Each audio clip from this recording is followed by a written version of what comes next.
The fastest rising group placing bets, college students. In one 12-hour sitting, I created enough debt for myself that it took me 6 months working 70 hours a week to pay it off. You bet on the color of Gatorade at the Super Bowl? I did. Did you win? I did not. It's time to quit. I asked my sponsor at one point, I said, what is the most painless way to commit suicide? It's not the dough, it's the dopamine.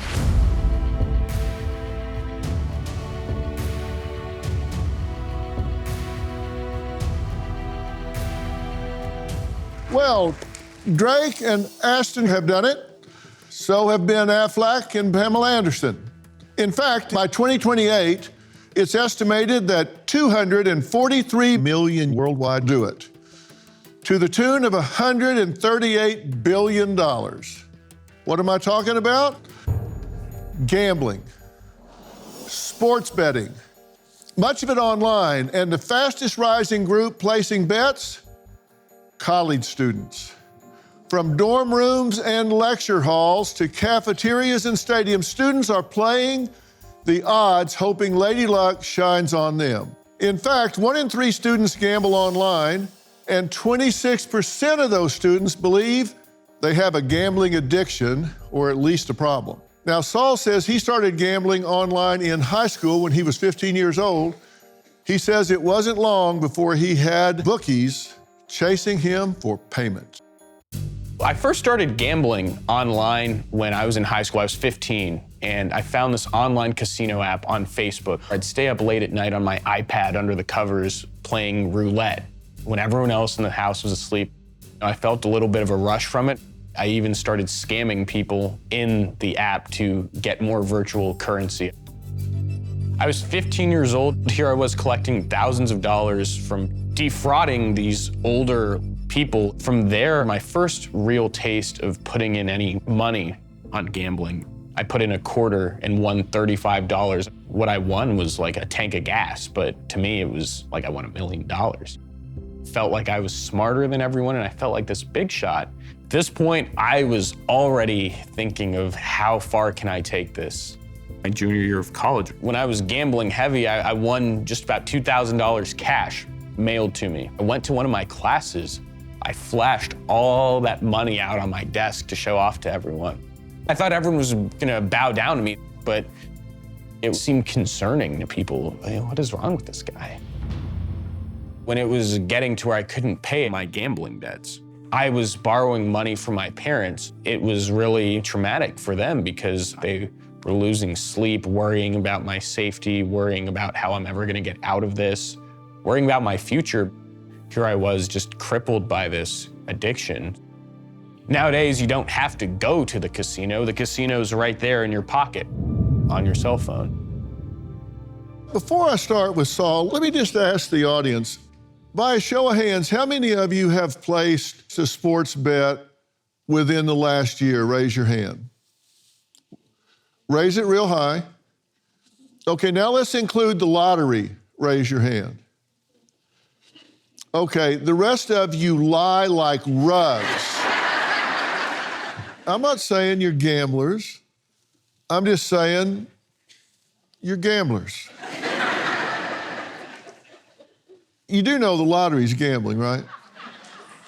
You started gambling when you were 15. 15 years old, I was playing an online casino just on my computer, on my iPad. And this game that I was doing was accessible through a bunch of fake emails. I wasn't 18, I wasn't pretending to be something. It was just so easy, just got right on there. And did your parents know? They did not. They did not know that I was involved in it. What was the biggest bet you made at any one time? Well, so the biggest bet I ever made was in college. I'd say about $3,500. I was betting live on tennis. This is the thing. It wasn't a full normal baseball game. It was European tennis, an individual game, not the whole. Because you're really into European tennis, right? I actually did become a pretty big tennis fan, but not naturally. It evolved because of my gambling. Because of the gambling, right? Did you have a real interest in Ugandan women's basketball? I still, and I guess you were betting on that, right? Yes, sir. Yeah. I was wagering on that as well. And you had absolutely no idea who was playing or what. You were just betting on it because it was something to bet on. Well, that's the thing. I don't even know if it actually existed. It was just numbers loading on a web page, and it was telling me if I won or lost. There was no stream to actually watch the game. So they could have just been saying, hey, bet this money, and Yeah, and then they could have just, oh, sorry, you lost. Well, take the money and run. It was happening apparently in India. There were some guys scamming these Russian gamblers by making a fake cricket league. They were recording on some iPhones, and guys were losing their money over COVID betting on it. So it's out there, Dr. Phil. It's out there. It's out there. Somebody was scamming the money by not really having a game and having you bet on it? It was just some guys setting up a picnic pretending it was a real cricket league, and guys were betting on it. They had nothing else to bet on. Yeah.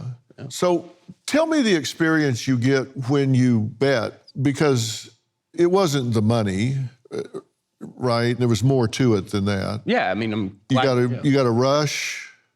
Yeah, well, initially, I mean, I was looking at it as just an extension of fantasy sports, which I'd done before, and I thought this was a way to add money to it, gain some income. But then I felt like some big shot. I felt like some CEO.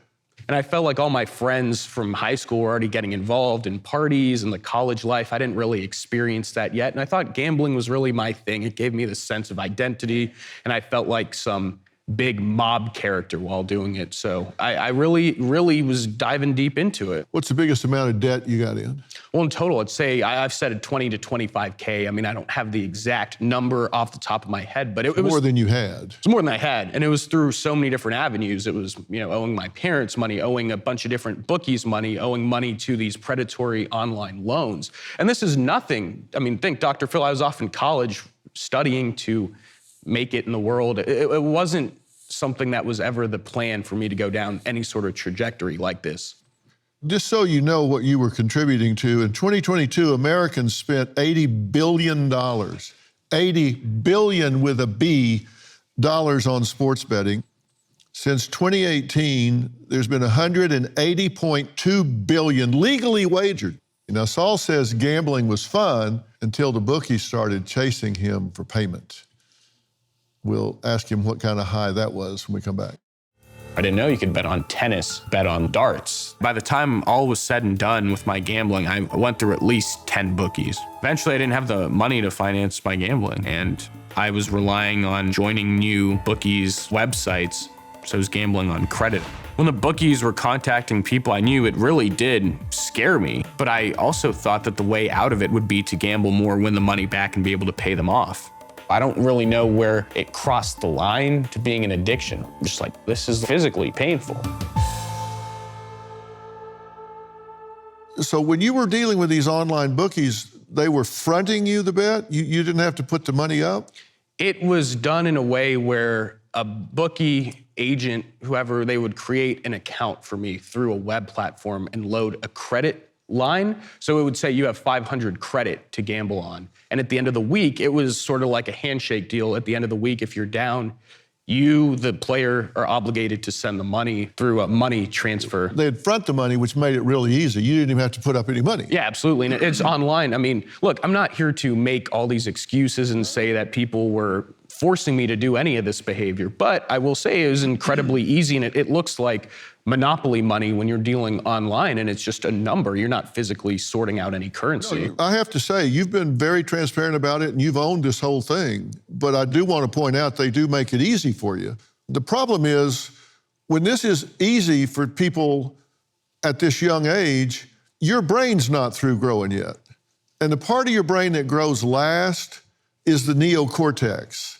And that's the part where you have the executive functions like impulse control and foresight, the ability to predict the consequences of your action, the ability to say, if I bet this and lose, there's gonna be somebody around wanting the money, and last time I looked in my pocket, I didn't have any, so this could go south on me. The ability to predict that consequence is not well developed in somebody young, and males in particular have testosterone flowing through their veins, and so they kind of think you're bulletproof, this will work out, you don't have good impulse control, and so you have a tendency to be high risk taker. So they exploit this. I'm telling you, this is no accident that they're targeting you, and ads have an impact, right?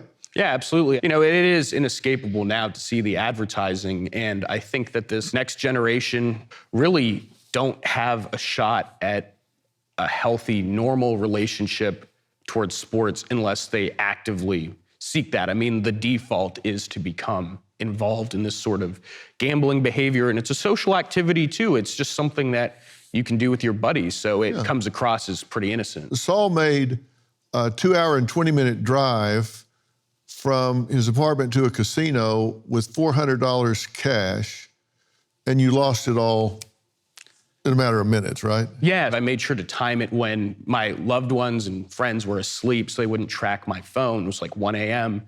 Drove from my dorm 2.5 hours with the $400 cash I had left. And I remember I went up $40 and I thought, well, such a long drive. I mean, that might cover my gas, but I'm here to do a little more than that. So I stayed on the machines and lost it within 20 minutes. And man, I mean, it's tough. You have to drive home and then go to class like in a few hours, you know. Now, this is while you were working to stop gambling. Oh, yeah. At this point, I'd been familiar with the 12-step program, and I'd been going to some meetings, yeah. And you text your sponsor with an interesting question. What did you ask your sponsor? Yeah, I asked my sponsor at one point, I said, what is the most painless way to commit suicide? I asked him that. Yeah. I asked him that because I was just so distraught over the chaos in my life. It was just overwhelming to the point where I anticipated how bad the next day was going to be. I mean, who wants to wake up knowing it's going to be like that? And so you thought it's better to just kill yourself? I thought that was the most rational thought I'd had was, well, let me pro-con this out. If I continue living, this is what it's looking like. Over how much money? 20 grand. And what'd your sponsor tell you? He had a very astute response. He said, well, they all hurt the same. They all kill you. They all remove your chance to fix this. So I suggest you get to work, you know. So you say July 2019 was your last bet? Yes, sir. Yeah, it's been over 4 years now. Thank you.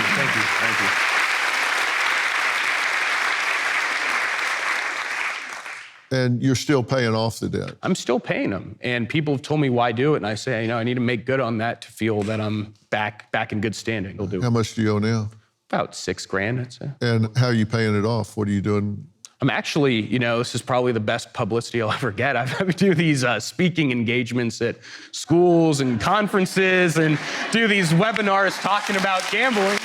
And, you know, I've been getting more opportunities. It's really been a blessing to not only speak about gambling, but also be a young person who can connect with other young people just about how to cope and get adjusted. Well, we're going to talk some more about this. We're going to add somebody to the conversation. A 25-year-old Georgetown University graduate who says he spent 6 to 8 hours a day gambling online in college. He even decided to study abroad in Australia to escape gambling, only to find himself in a casino 3 hours after landing. We'll talk to him after the break. Did you know that in recent years, at least 8 U.S. universities signed deals with sports gambling companies? And some of these schools even allowed betting companies to advertise on campus and directly into students' inboxes. The reason I point that out is because that is the most susceptible that males in particular are to start gambling. I mean, like 14 to 21, 25, this is a real high-risk population. 59% say they start gambling while they're in college. 25% of them say they develop an addiction or at least an interfering problem. And universities have access to the same information and research that I do. In fact, they're probably generating the research. So we're going to sign up with gambling companies and have them putting ads directly into the inboxes of our student body. Here's our mailing list. Who's thinking for these people? Rob says he was in high school when he started gambling and has bet on everything from pro sports to ping pong. I got started with gambling as soon as I was 18, and that very quickly spiraled.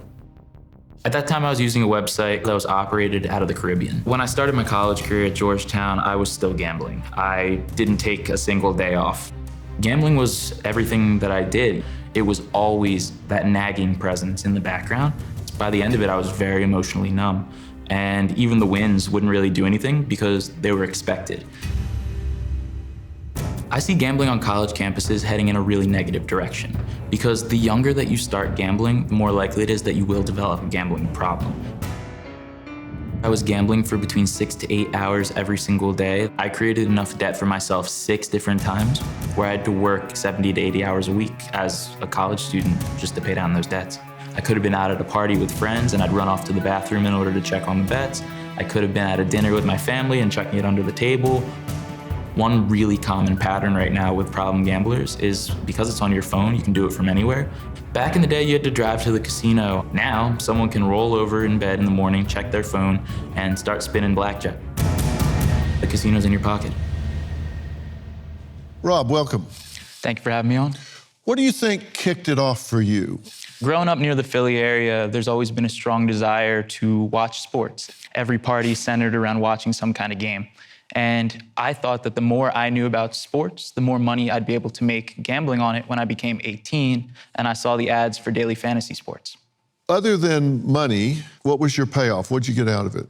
It was really never about the money. It was always about proving that I was correct, proving that I was knowledgeable about something, and using this in a way that I thought was a skill. It was a way to prove my worth when I didn't feel like I was expressing it any other way. Prove your worth to who? Was this a peer thing? Was it to yourself? What was it that drove this? I believe it was to myself because outwardly to my peers, I was pretty successful. I was doing well in school, I did decent at sports, but it never felt like enough. So this was a way to distinguish yourself further because you were smart, you could beat the odds, beat the game? Absolutely. I knew from the start that I wasn't supposed to win, so it was a challenge. Do y'all get that with gambling, it's designed for you to lose? You buy lottery tickets, right? I mean, let's just be honest with each other. I mean, when you see $600 million or $1.3 billion, you think, can't win if you don't play, right? So you go buy a ticket. But you do understand the odds. Your chances are better that you would get hit by lightning on a clear day 3 times Yes. than win the lottery. But you go stand in line and buy the ticket anyway. And you know when you go to a casino and play blackjack or roulette or whatever, you're supposed to lose. They didn't build those big casinos based on games that you win. These fountains that go up and down to music and all these gold dome ceilings, they're not even hiding that they got all your money. But you thought, I'm the one. That's what I believed for entirely too long. Yeah, but you weren't the one. Definitely not. How much weren't you the one? Was it enough that it disrupted your life? Absolutely, 6 different times. How did you justify this to yourself? It was the kind of thing where I would think to myself that one big score fixes all the problems that have been previously caused. So no matter how bad it got, I felt as if I could always win my way out of the hole. What was the turning point for you that you were able to get a handle on this?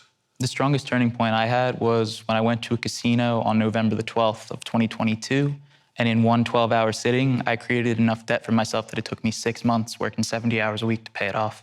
And reflecting on the fact that no matter what I tried across all those years, it always ended up going like this. I could try a different gambling strategy, I could try different amounts, and it always ended up spiraling.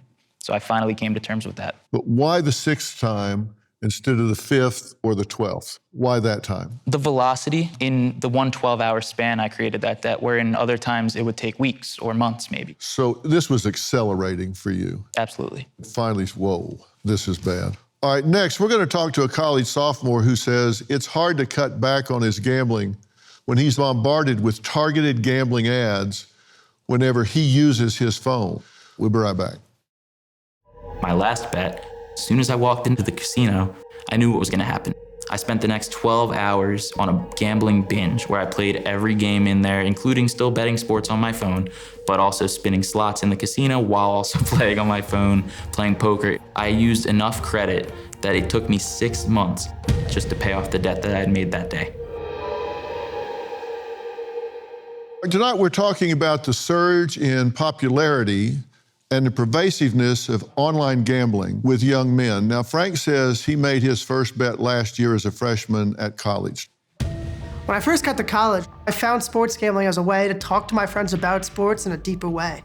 A lot of my friends and I were using apps to sports gamble, I remember my first bet. It was Thursday Night Football. It was the first game of the year. And I just downloaded a sports gambling app, put in 20 bucks.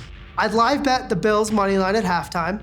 I was scrolling through and I saw Mexican League Baseball. I placed $30 on it, which is a lot for me. I actually ended up winning. So I placed a couple more bets on Mexican League Baseball. The next 3 or 4 bets, all missed. I think that a lot of college students go into it for not only the money aspect, but to feel some sort of high, some sort of happiness after you hit a bet.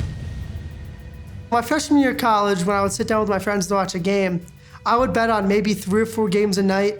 Turning point for me with sports betting was losing a couple $100. I can't go 3 scrolls on TikTok or 3 scrolls on Twitter or Instagram without seeing a sports gambling ad. You don't gamble responsibly, it can lead you down a dark hole with no money left, and that's a very hard hole to get out of, especially as a young college student.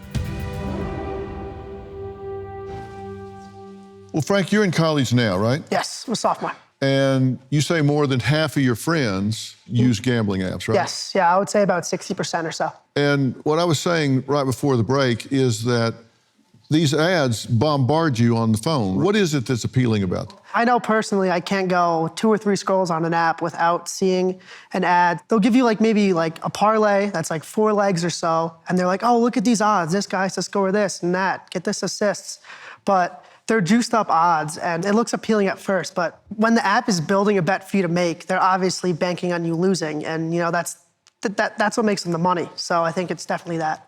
What is it that got to you? In college, it was very hard to sit down with my friends, either in my room or at dinner or out with my friends, and they'll all say, hey, I got this, I got that on the game. So I'm like, oh, I'll place one too. So I think that was kind of a big thing.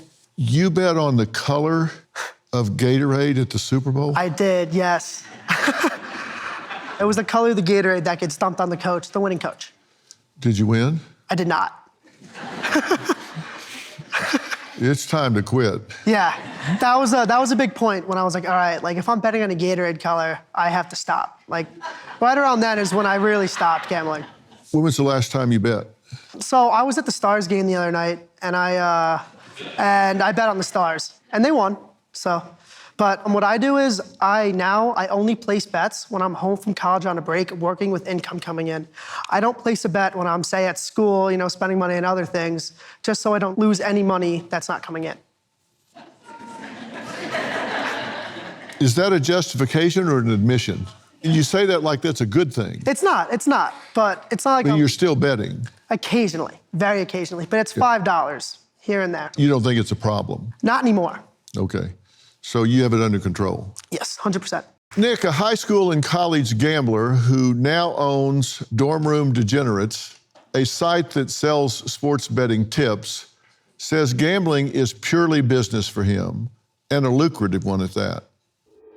Sports betting is huge, especially on college campuses. By the time I graduated, you couldn't go to a party without people either watching sports and betting on them or talking about sports betting. It's literally everywhere.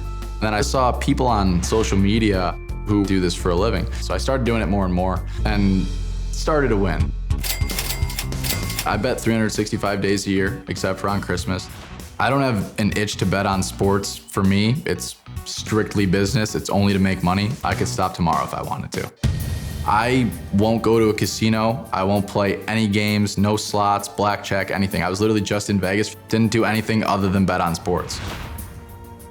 I had a friend that was a computer genius, and he helped me build this computer algorithm that simulates each sporting event in all major sports 10,000 times, and then we sort of compare that to the sportsbook data to see if there's any discrepancies and where we could bet. We know for sure that we're gonna win long term. It's 100% certain because we have the data that backs it up. Here she comes rolling down the driveway. And boys, this is paid for completely by sports betting. Don't let Vegas tell you you can't win. You absolutely can. Last year, betting on sports, I made just over $300,000. And then with my personal brand, social media, and website with my subscribers, we pulled in over 6 figures as well. This has become my full-time job at 22 years old. Sports betting has absolutely changed my life for the better. Nick, you've kind of become the house. Yes, sir. And this is an algorithm. For you, it's not gambling. They're gambling. You're running a business. Yeah, for me, it's strictly business. Everything that I do with sports betting is not for enjoyment purposes. It's only to make money. You were going to be an accountant. Correct. And so you've taken that approach to it. You model this computer-wise like 10,000 times on a potential bet, right? Yeah, each game gets simulated 10,000 times, and then from there, the algorithm actually spits out what it projects to be the most accurate money line, spread, and total. We then compare that to what the sports books have as the line to see if there's any discrepancies. And we also do some other things. That's not the only thing we do, but right. That's the majority of it. What is the chance of somebody looking at a game and saying, yeah, I think I'll do this, that, versus the science that goes into setting the line? The average person over time is going to hit it about 50%. Same thing as a coin flip. As you know, if you flip a coin, you can get 10 heads in a row. But if you continue to do it, it's going to be closer to 50-50. With us, we hit about 55, 56%. And as long as you're over 52.4%, that's the break-even point in sports betting because they sort of have a tax on their bets. So as long as you're above that 52.4%, then you're a profitable sports bettor. So you put a lot of money at risk. Yes, sir. For a 3 or 4% return. Yep. But that 3 or 4% return. Well, it's actually higher than 3 or 4%. That's the percentage that we win above the break-even point, but our ROI sits between 9 and 11%. And so to do that, you'll put several $100,000 at risk with a pretty good projection that you'll make 9 to 11%. Absolutely, and it started small. I started as a $5 sports bettor with a $500 bankroll, and since then it's grown to now I'm betting $3,500 a game. And so now you're playing with house money. Yeah, pretty much. I don't touch any of that money. I don't use that in my personal life. I just, whatever money I make, I put it back into my bankroll so that I can increase how much I'm betting per game and make even more. Eventually I'll pull it out, but I don't need it right now. So the chance of building that kind of a bankroll, if you were just out there, just going down the list and picking them without that analysis and modeling.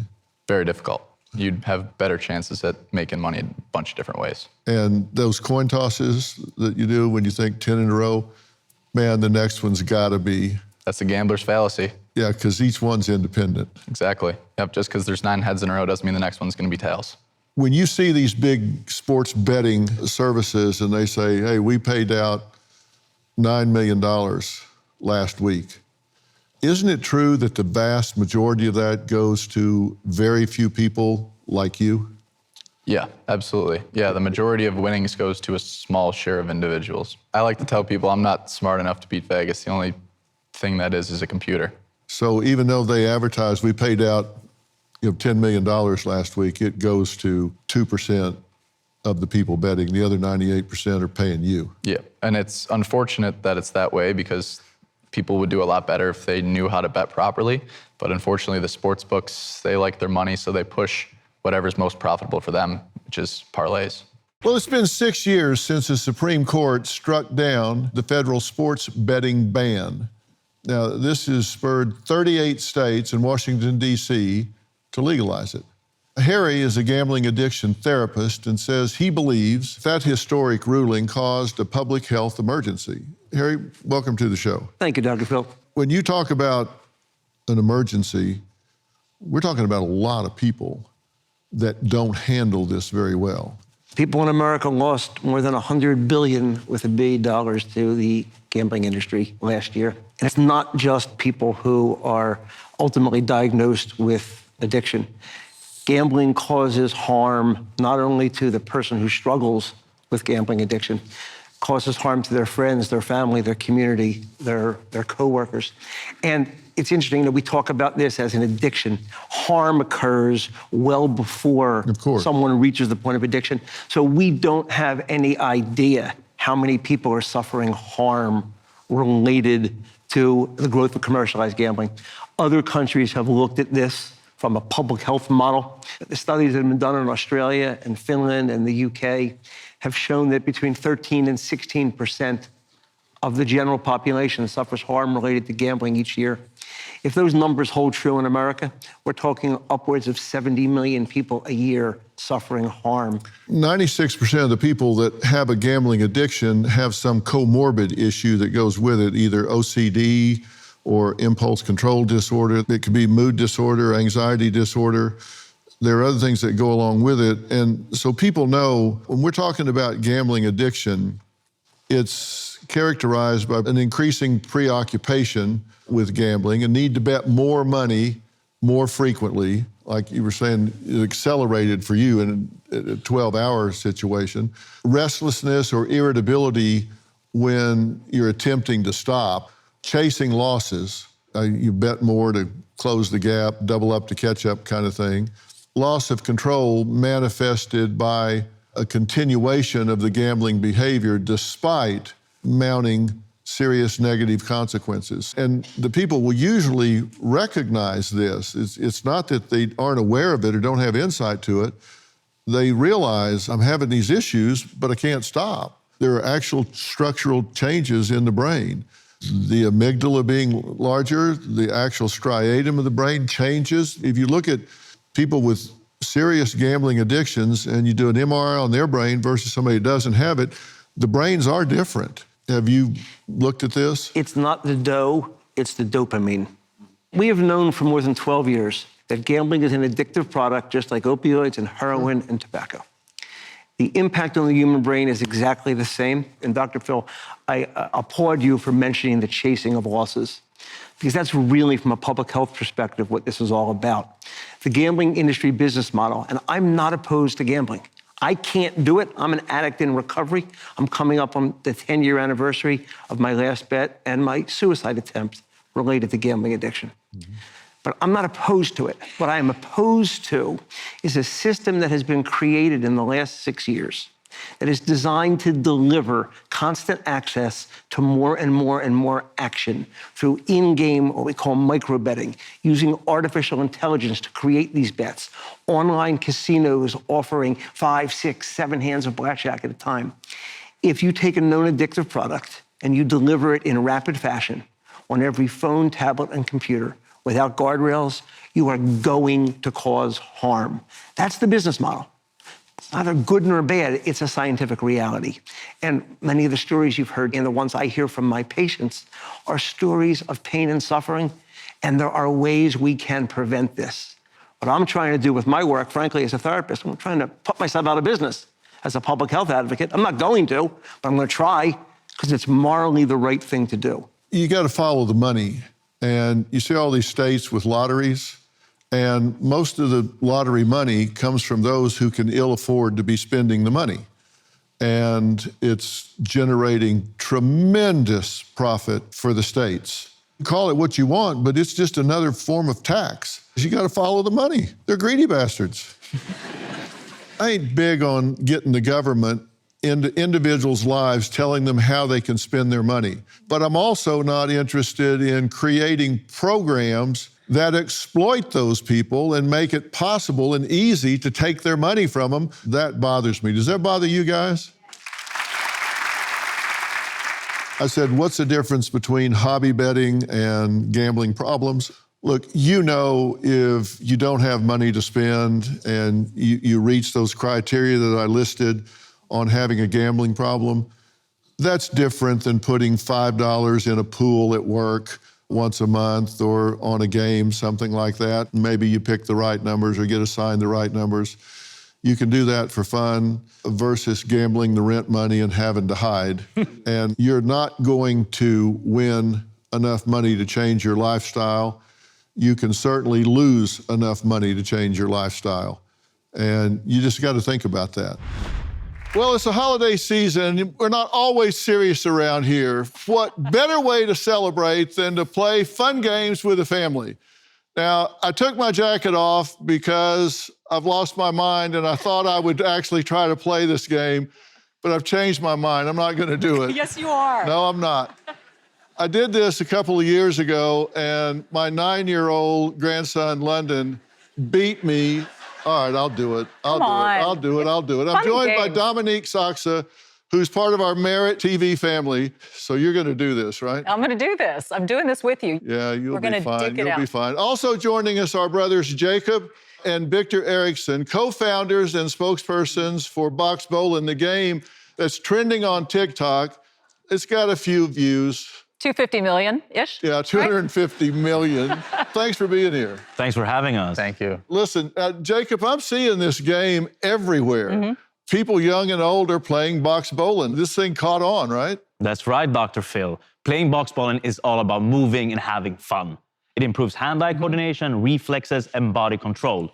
And as you said, everyone can play this, kids to grandparents. All right. Yeah. Do you get a good workout doing this? Yeah. It's fun and fitness at the same time. I admit there's a lot of good things about this. A lot of celebrities are playing this. Eva Longoria's playing it, Khloe Kardashian, Tom Brady. I bet he's good at it. Oh, He's you know at, he's good at everything. good at everything. Yeah. And it's especially fun during, the holiday gatherings. You can challenge each other and get the whole family playing. Oh, we should do that here at Merit. Yeah. If I come in and see you guys playing any game, you're in a lot of trouble. All right. So you Except put a for this headband one. on, Yeah? you start punching the ball, Okay. and you avoid getting hit. Well, they're good. So we're You gonna avoid- get you going as well. Okay. All right, let's do it. All right. Look, this comes with a free app, right? That's right. So it counts your hits. Yes, you're gonna try the 5-second max today. All right, Okay. let's do this. Yeah. Let's do this. What's the world record? The world record is 28 hits in 5 seconds, and the kid is only I 11 saw years him. old. That's another 11-year-old. He's Yeah. just 1 hit behind, but he's coming for the world record. Of course, it's the 11-year-olds. Yeah, and the grandma in the video is actually our grandma, and she's 88 years young, and she loves to play box bowling. How about a little friendly competition to see who's best? Okay. All right, we ready? We We're start. ready. Dr. Phil, you get the honor to start. Okay. Okay. All right. So I Are you will ready? press Oh, you- start you'll for do it. you, Okay. and it will count down. 3, 2, 1.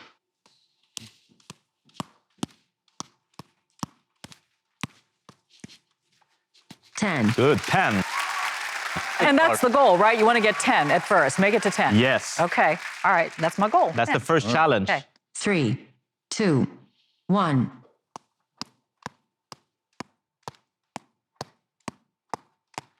Ooh, 11. Oh! 11, 10. One more round. All right, here we go. Are you ready? Yep. 3, 2, 1.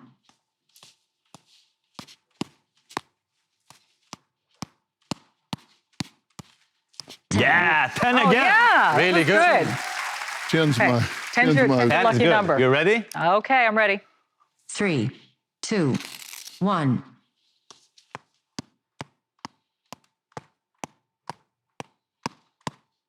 Ooh, 11 again. 3. So good. I see it building some friendly competition around here. Well, look, this is great. Box bowling really is the ultimate combination of fun and fitness. You actually get a sweat going. You do get a doing good this. workout, actually, guys. At just $29.99, it makes a great stocking stuffer for everyone on your holiday list. Visit boxbowling.com and use code PHIL15 for an exclusive 15% Dr. Phil Primetime discount. So thank you, Jacob, Victor, for showing us how to play this really fun game. We loved it. Thank you. Thank you so much. Yeah. Thank you, guys. I'd like to thank all of our guests for being here tonight, and thanks to you at home for joining us on Merit TV. We dive into important topics that impact our entire country throughout the day. We're a destination network for the entire family, so you never have to change the channel. To keep up with everything Dr. Phil, text Phil to 59627, and we'll keep you updated. You can also get my book, We've Got Issues, How You Can Stand Strong for America's Soul and Sanity, wherever books are sold. And remember to start your day with Morning on Merit Street. It's news you can use to jumpstart your day. Thank you, and we'll see you next time.